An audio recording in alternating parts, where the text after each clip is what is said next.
নেকড়ে বউ আর শেয়ালের গল্প। নেকড়ে বউয়ের একটি বাচ্চা হলো। শেয়ালকে সে তার বাচ্চার ধর্মবাপ হবার জন্য নিমন্ত্রণ জানায়।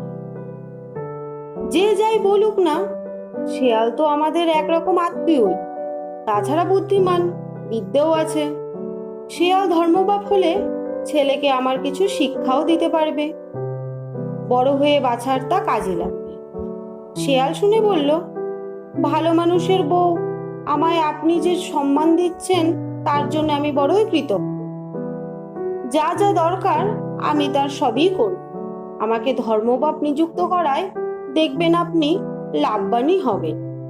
নেকড়ে বউ যে ভোজ দিল, শেয়াল তাতে এসে পেট পুড়ে খেল, খুব গাল গল্পও করল।